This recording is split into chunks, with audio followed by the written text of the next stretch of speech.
नमस्कार दोस्तों, स्वागत है सभी का। आज मैं लाया हूँ आपके लिए यूनान देश की एक श्रेष्ठ कथा जिसका शीर्षक है सोने की ऊन। बहुत पहले यूनान में समुद्र के पास आइलोकस नामक स्थान पर ऐसन नाम का राजा रहता था। यह राजा वृद्ध तथा सज्जन था, किंतु उसका छोटा भाई पेलियस दुष्ट था, जो अपने भाई को सिंहासन से उतारकर स्वयं राजा बन बैठा। ऐसन ने राज सिंहासन छोड़कर ऐसा प्रबंध किया कि उसका लड़का जैसन भविष्य में सुखी हो जाए। उसको पहाड़ की घाटी में कैंटोरास ने युद्ध कला का प्रशिक्षण दिया। कुछ समय बाद जैसन जवान हुआ। उसने विचार किया कि मैं पिता के अपमान का बदला लूँगा। वह वहाँ से चल पड़ा। रास्ते में जब वह नदी पार कर रहा था, तब उसके पैर से एक जूता बह गया। एक ही जूते से वह आइलोकस पहुंचा। उसे एक जूता वाला देखकर नागरिक आश्चर्य में पड़ गए। जैसन ने कहा, आप मुझे देखकर आश्चर्य क्यों कर रहे हैं?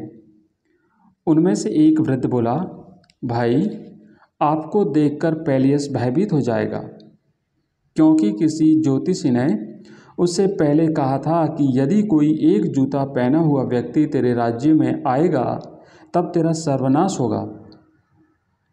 यह सुनकर जैसन प्रसन्न हुआ और शीघ्र ही राजमहल में पहुंचकर पेलियस को युद्ध के लिए ललकारने लगा। भयभीत पेलियस ने कहा, अरे युवक, तुम कौन हो? उसने उत्तर दिया, मैं तुम्हारे बड़े भाई का पुत्र जैसन हूँ। पिता की हार का बदला लेने के लिए आया हूँ। सब कुछ जानते हुए भी धूर्त पेलियस ने कहा, पुत्र जैसन, तुमसे मिलकर मैं बहुत प्रसन्न हूँ। अपनी पुत्री का विवाह तुझसे करके तुम्हें ही सिंहासन पर बिठाऊंगा। राजमहल में जाकर उसका आदर सत्कार किया। सरल स्वभाव वाले जैसन को उसने ठग लिया। एक बार पेलियस ने कहा, हे पुत्र, पश्चिम दिशा में कोलाचिस नामक एक राज्य है। उस राजा के पास सोने की ऊन है। जो उस ऊन को लाएगा वही वीर कहलाएगा। पेलियस ने विचार किया, यह कार्य सरल नहीं है।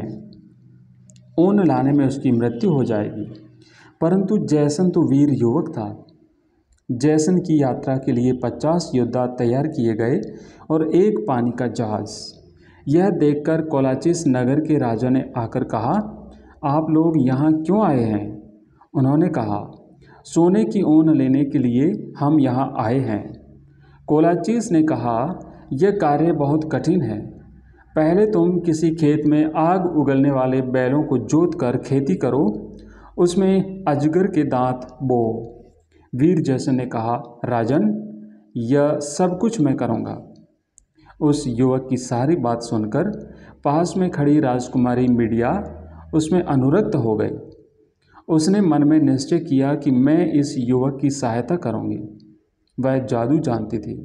उसने उसे एक पुष्प तथा एक औषधि दी तथा उसका प्रयोग भी बता दिया।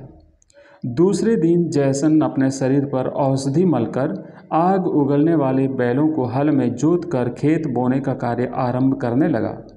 यह सब देखकर राजा और पुरवासी आश्चर्य में पड़ गए। जब वह अजगर के दांतों को बोता है, तब उन बीजों में से हथियारबंद सैनिक निकलकर उस पर आक्रमण करने लगे। जैसन ने एक पत्थर से एक सैनिक को मार डाला। सैनिक ने विचार किया कि मेरे पीछे के सहयोगी ने पत्थर फेंका है। इस प्रकार वे लौटकर एक दूसरे को मारने लगे। राजा यह देखकर आश्चर्यचकित रह गया। तदनंतर जैसन ओक वृक्ष के पास गया। उसमें ऊन लटक रही थी। भयंकर अजगर उसकी रक्षा कर रहा था। अजगर ने जब उसे देखा, तब भीषण आकृति वाले सर्प ने उसे फूंक कर मारना चाहा। तब जैसन ने वह पुष्प निकाल कर दिखाया। पुष्प को सूंघकर सांप गहरी नींद में सो गया। जैसन शीघ्र ही ऊन निकाल कर लौट पड़ा। उस समय मीडिया भी वहाँ पर थी। जैसन और मीडिया पानी के जहाज में बैठकर सैनिकों के साथ नगर की ओर चल पड़े। यह देखकर कोलाचिस ने अपने सैनिकों को उसे पकड़ने को भेजा, परंतु वे उसे नहीं पकड़ सके। मीडिया के साथ जैसन ने विवाह कर लिया और पेलियस को मार डाला। तदनंतर अनेक वर्षों तक उसने कोलाइकोलस का सुखपूर्वक राज्य किया। धन्यवाद।